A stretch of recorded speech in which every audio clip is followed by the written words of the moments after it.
What's up, people? It's your girl Adiola. Once again, Nigerian international students, in fact, so many other African students as well, are being brutalized again in India. This is in another racist attack that happened in Greater Noida.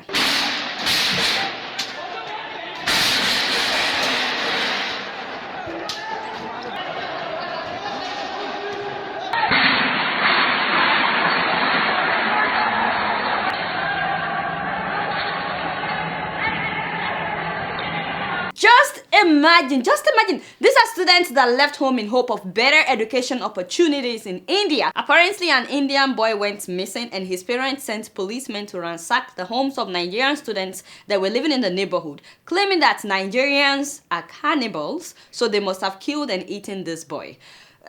Okay, so I'll come back to that. Obviously, there are a lot of ignorant people that need to be educated about Africans. How dare you say that Africans are cannibals? Like, this is an insult. Of course, police barged into the homes of this Nigerian student. They searched everywhere, especially the refrigerator, just in case the boy's body was still in the refrigerator. Listen to this. It's from Baba Gana Shetima. He's one of the students at the house that was ransacked, and he said, "Are we dogs? For heaven's sake.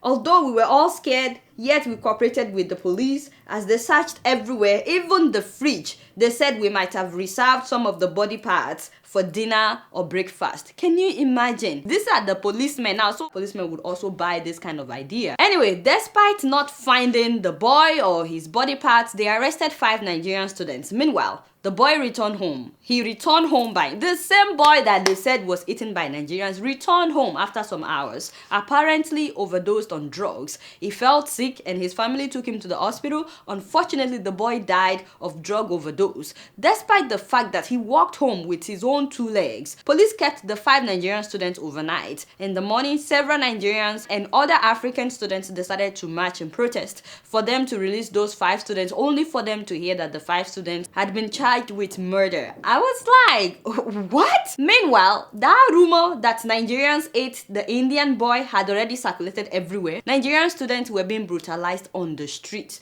They were being brutalized in the mall, any public place, and they were vandalizing their properties, especially their cars. Does that make sense? You said the boy was eaten, yet he walked home by himself. He died at the hospital, yet you insisted that he was killed by Nigerians. Now some people are saying that, well, since he died of drug overdose, Nigerians must have been the ones that drugged him. They must have sold the drugs to him. Now they are saying this without any evidence. As a matter of fact, they said that police had recovered a hacksaw blade from some of the students, that's why they believe they must be cannibals. And they also said that police had recovered a variety of drugs from these students. And the police said that every single one of those claims were not true.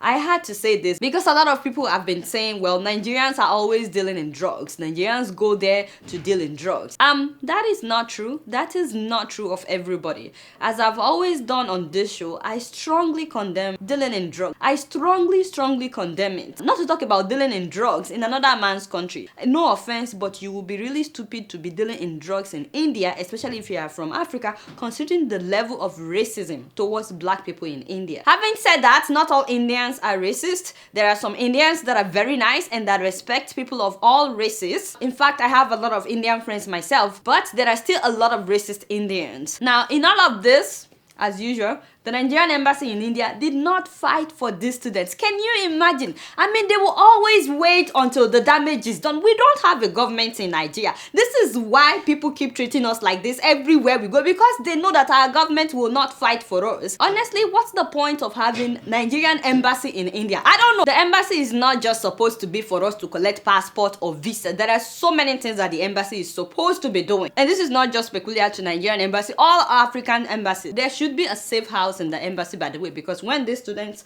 were running everywhere, they were emailing me like, Adela, I can't go home, I'm hiding. Why can't they go to their embassy? Apart from that, the embassy should be able to educate people of that country about our culture. The US, for example, has what they call United States Information Agency in every country, by the way. And this is an organization that is protecting the US interest abroad in all these countries. They're constantly conducting education and cultural exchanges. You've heard about exchange student program and all that that the US is on top of this, making sure wherever they are that their citizens are protected. This is lacking from African countries. Now, for those that are contemplating studying abroad, please make sure that you do your research before you go anywhere. I'm not saying that you should research only India, but wherever you want to go. India has a caste system. Dark-skinned Indians are not considered equal to light-skinned Indians. Many Indians are trying to change this narrative, but it's still the case in so many places. There are places in India where a dark-skinned Indian will not be allowed to marry a light-skinned Indian, even if they are in love. They are not from the same class. That's what they would say. This lower class are usually the ones doing the dirty jobs in India.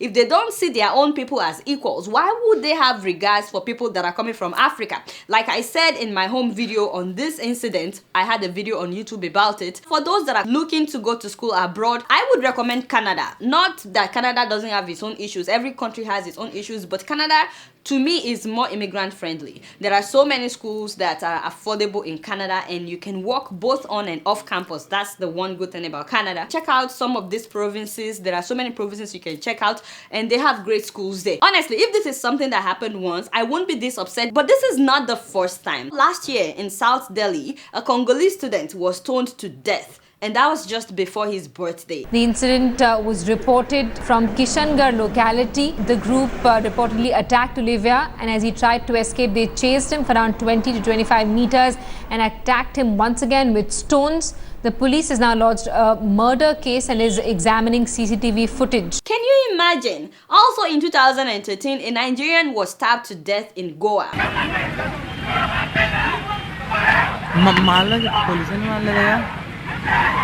Yeah, so in 2014, 3 African students were also beaten at a train station. They said that they were talking to a lady, something like that, and they beat them up.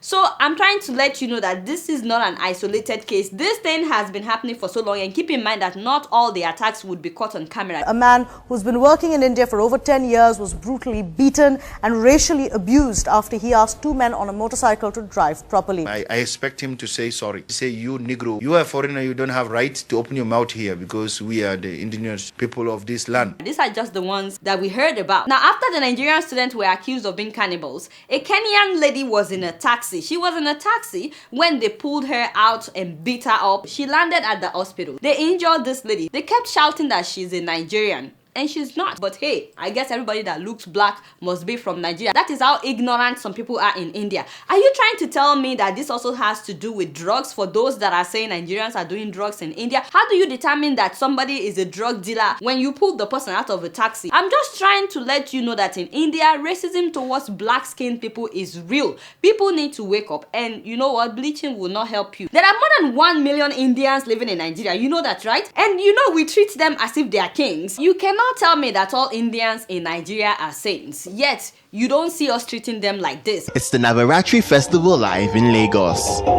Indians in Nigeria came out in style to celebrate the festival dedicated to the worship of Durga. This country is like a second home. Nigeria has given us the opportunity to be together in the home away from home. You should see how some Indians treat Nigerians in Nigeria. Have you not seen several companies owned by Indians in Nigeria, how they treat their workers that are Nigerians? If you are working for an Indian company, they can fire you at any time. No insurance, you will do overtime, extra time, and they will pay you peanuts. They have their own neighborhood, and then they will have Nigerians doing all their dirty jobs, house helps and all that. The foreign minister of India, Sushma Swaraj, promised that there will be an impartial inquiry to look into all these attacks, and I'm like, yeah. The problem is, this is how they promise whenever they attack an African, but nothing is ever done. We're waiting to see if anything would happen, because not long ago in 2013, one of the ministers called Nigerians cancer, and nothing happened. Nothing happened after that. Apart from giving us all kinds of promises that you would look into the case, it would be good if India would educate their own people. They need to educate them about Africans, that we are human beings.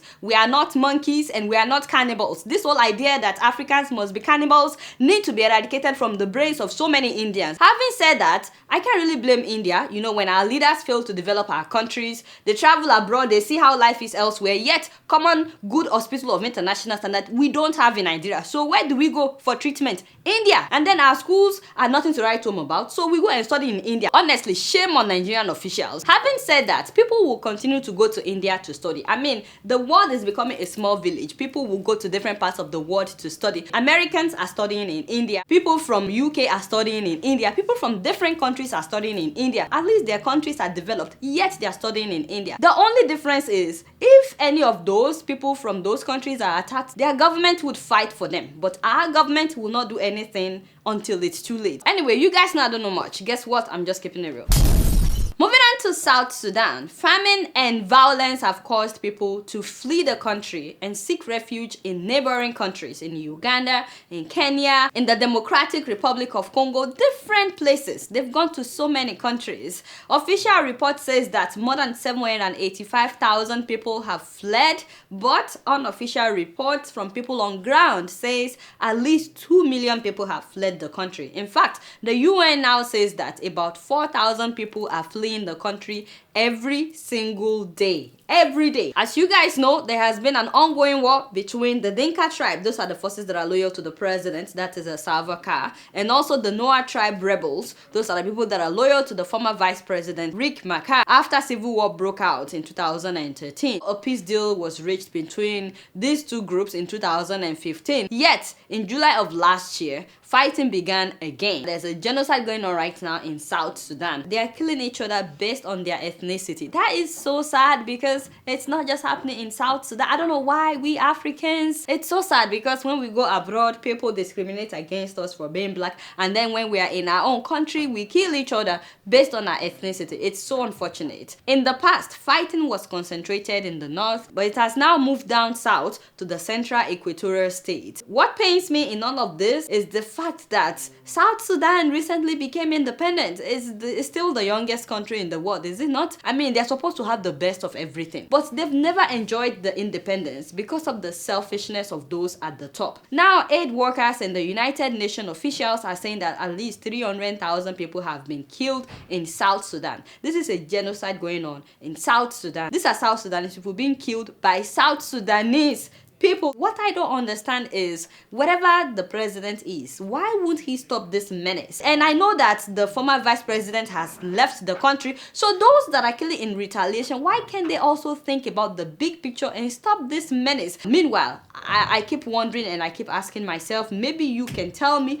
how are the weapons getting into South Sudan? The weapons that these people are using to kill each other. I really would like to know, because so long as those weapons are making their ways into the country, the killings will continue. You guys know I don't know much. Guess what? I'm just keeping it real. So for our rapid news of this week, I like to do an update on 3 African dictators. First of all, Paul Biya of Cameroon, ladies and gentlemen. Paul Biya of Cameroon. You guys will not believe it's been more than 2 months now, going to 3 months, since the president of Cameroon shut down the internet in the English-speaking part of Cameroon. I'm trying to say that till now, banks cannot operate fully due to the internet. They have no internet. Cyber cafes cannot function in southern Cameroon. You cannot check your email or WhatsApp or Facebook or Twitter or Instagram if you're living in southern Cameroon. If you have a business that is tied to the internet, you're screwed. And that's what the president wants. I don't know how this makes him happy as a person. And what I don't understand is why he's so afraid. Why is Paul Biya so afraid of the people of southern Cameroon? Because it is only somebody that is afraid that will be doing something like this. But you know, we're keeping our eyes on him. And speaking of dictators, in Ethiopia, 16 people were charged with terrorism and sentenced to 4 to 13 years in prison for trying to create a separate state in the Oromo region. Okay, so first of all, Ethiopia needs to know the meaning of terrorism. I'm from Nigeria. We've been dealing with terrorism for so many years. You guys need to stop calling activists terrorists. I can't believe they don't know the meaning of terrorism. Now, the people that were sentenced, all 16 of them are members of the Oromo Liberation Front. It looks as if it's only people from the opposition party that would offend the government. The Ethiopian Federal High Court said that they tried to carry out terrorist attack across the country. They always say that. Now, don't forget that Ethiopia declared a state of emergency since October 9th of last year, and is still in effect. As a matter of fact, now they say that they want to extend it for another 4 months. Imagine living a life in a state of emergency. You can't just go out or come in whenever you want. The government is monitoring you. It's so unfortunate that this is still going on in Ethiopia. It's gonna be 10 months of state of emergency. That's unbelievable. And in Rwanda, I was not surprised to hear that Paul Kagame's government has pulled out of the African Court on Human and People's Rights. As in, is anyone surprised? Is anybody surprised at all? The government said this is because they have competent courts in Rwanda to try all cases of human rights. I'm like, excuse me, I was just coughing a little. So, but not only that, the government has also announced that they will no longer allow individuals and non-governmental organizations to directly file complaints against the government at the African Court on Human and People's Rights. Isn't that crazy? I mean, if that is not dictatorship, tell me, what is it? What is it? We already know that there is no court in Rwanda that will pronounce any judgment against the government of Rwanda. But now they want to prevent people from looking outside of Rwanda for justice. That is not right. That is absolutely wrong. And the government knows this. Meanwhile, last week I told you about the woman that was arrested when she landed in Rwanda to bury her father. Thank God she has been released. See, this is why we need to be talking about these things, so that the government of Rwanda will know, that the whole world knows what is happening in Rwanda. We are very happy that this woman has been released alive. I don't know whatever happened to all the terrorist charges that they said that they had against her. I thought they said they had evidence that she was overseeing some kind of criminal network. Can you imagine? Blowing grammar. You guys know I don't know much. Guess what? I'm just keeping it real. So before I leave, I'd like to give an update. Give me the drum roll. Thank you very much. Before I sign out, I just want to announce to everybody that we did it. We raised $10,000 on the show. Yes, you guys made that happen. I'm so grateful to everybody that donated. In fact, we've surpassed 10,000. I am so happy. We're so excited that this is finally becoming a reality and we can finally start working on shipping the food to the IDPs in Nigeria. And also thanks to all the people that have donated via PayPal. And if anyone is still willing to donate, we're still accepting donations. So we're very excited. We're very happy. Thank you so much to everybody that has donated towards this cause. Thank you so much and may God bless you all. You guys now don't know much. Guess what? I'm just keeping it real. Growing up in Kenya, my sister and I were very close. But like any sisters, we fought a lot. She always got new clothes and I always got hand-me-downs. Now she's putting her children through school in Kenya. We still fight sometimes, especially when I send money for the kids. I tell her, buy some clothes for the younger one, and we both laugh. With nearly 500,000 locations, our app and online, this is moving money for better. Alright y'all, it's been real and I'm keeping it real right up in here. Don't forget to follow me on Facebook, Twitter and Instagram. Until next week, I'm gonna see y'all later. Peace out!